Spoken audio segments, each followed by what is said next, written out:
ನಾಣಿಕೇರಿ ನ್ಯೂಸ್ಗೆ ಸ್ವಾಗತ. ನಾನು ನಿಮ್ಮ ಜಿ.ವಿ. ಸುಬ್ಬಾರಾವ್. ಇಂದಿನ ಪ್ರಮುಖ ಸುದ್ದಿ. ಪರಿಸರ ಹಾಗೂ ವನ್ಯಜೀವಿ ತಜ್ಞ ಡಾಕ್ಟರ್ ಸಮದ್ ಕೊಟ್ಟೂರು ಮಾತನಾಡಿ, ಪರಿಸರ ಹಾನಿಗೆ ಧಾರ್ಮಿಕ ಆಚರಣೆಗಳು ಕೂಡ ಕಾರಣವಾಗುತ್ತಿವೆ. ಧಾರ್ಮಿಕ ಆಚರಣೆಗಳ ನೆಪದಲ್ಲಿ ಪರಿಸರವನ್ನು ಹನನ ಮಾಡುತ್ತಿದ್ದೇವೆ.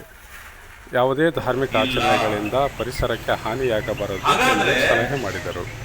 ಈ ಅಖಿಲಾಂಡ ಕೋಟಿ ಬ್ರಹ್ಮಾಂಡದಲ್ಲಿ ಇರುವಂತಹ ಈ ಭೂಮಿಯಲ್ಲಿ ಮಾತ್ರ ಯಾಕೆ ಈ ಪರಿಸರ ಇದೆ, ಇದನ್ನ ಯೋಚನೆ ಮಾಡಬೇಕು. ಇದೊಂದು ಕಲ್ಪನೆ ಮಾಡ್ಕೊಳ್ಳೋಣ. ಸಪ್ತ ಸಮುದ್ರಗಳಷ್ಟು ದೊಡ್ಡದಾಗಿ ಬ್ರಹ್ಮಾಂಡ ಇದ್ರೆ ಅದರ ಒಂದು ಹನಿಯಷ್ಟು ನಮ್ಮ ಭೂಮಿಯ ಗಾತ್ರ. ಅಥವಾ ಸಹಾರಾ ಮರುಭೂಮಿ 50,000 ಚದುರ ಕಿಲೋಮೀಟರ್ ಇದೆ. ಸಹಾರಾ ಮರುಭೂಮಿ ಅದರಲ್ಲಿನ ಒಂದು ಧೂಳಿನ ಕಣದ ಹಾಗೆ.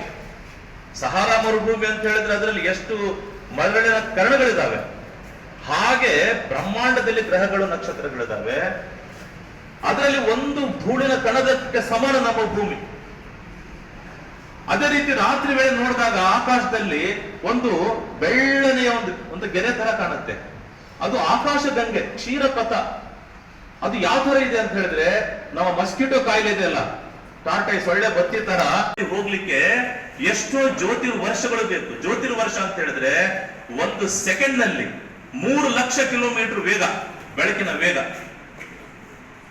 ಬೆಳಕಿನ ವೇಗದಲ್ಲಿ ನಾವು ಅಳತೆ ಮಾಡ್ತೇವೆ ಎಷ್ಟು ಜ್ಯೋತಿರ್ವರ್ಷ ಇದೆ ಅಂತ ಹೇಳಿ. ಹತ್ತಿರದಲ್ಲಿರುವಂತಹ ಆಲ್ಫಾ ಸೆಂಟಾರಿ ಅನ್ನುವಂತ ನಕ್ಷತ್ರಕ್ಕೆ ಹೋಗ್ಬೇಕಾದ್ರೆ 2 ಜ್ಯೋತಿರ್ವರ್ಷಗಳು ಬೇಕು. ಬೆಳಕಿನ ವೇಗದಲ್ಲಿ ನಮ್ಗೆ ಹೋಗಾಗ ನೋಡಿ, ಜಗತ್ತಿನಲ್ಲಿ ನಮ್ಮ ಭೂಮಿನೇ ನೆಟ್ಟಗಿಲ್ಲ. ನಮ್ಮ ಭೂಮಿ ಸೊಟ್ಟಿಗಿದೆ. ನಾವೆಲ್ಲ ಚಿಕ್ಕವರಿದ್ದ ಗ್ಲೋಬ್ ತಗೊಂಡ್ಬರ್ತಿದ್ರು ಮೇಷ್ಟ್ರುಗಳು ಪಾಠ ಮಾಡ್ಬೇಕಾದ್ರೆ. ಗ್ಲೋಬ್ ಅದು ನೆಟ್ಟಿಗಿರಲ್ಲ, ಹಿಂಗೆ ಫುಟ್ಬಾಲ್ ತರ ಇರುತ್ತೆ, ನೆಟ್ಟಿಗಿರಲ್ಲ, ಹಿಂಗೆ ಸೊಟ್ಟಿಗಿರ್ತದೆ. ಯಾಕೆ ಹಿಂಗೆ ಸೊಟ್ಟಿಗಿದೆ ಅಂತ ನಮ್ಗೆ ಅರ್ಥನೇ ಆಗಿಲ್ಲ. ಆಮೇಲೆ ಗೊತ್ತಾಯ್ತು, ನಮ್ಮ ಭೂಮಿ ವಾಲ್ಕೊಂಡಿದೆ, ನೆಟ್ಟಿಗಿಲ್ಲ. 23.5 ಡಿಗ್ರಿ ಹಿಂಗೆ ವಾಲ್ಕೊಂಡಿದೆ ಅದು ಭೂಮಿ. ಅಂತ ಹೇಳಿದ್ರೆ ನೋಡಿ, ಆಕಾಶದಲ್ಲಿ ಅಪಾಯಕಾರಿ ಕಾಸ್ಮಿಕ್ ಕಿರಣಗಳು ಬರ್ತಿರ್ತವೆ, ಕ್ಷ ಕಿರಣಗಳು ಬರ್ತಿರ್ತವೆ, ಉಲ್ಕೆಗಳು ಬಂದು ಬಡಿತಿರ್ತವೆ.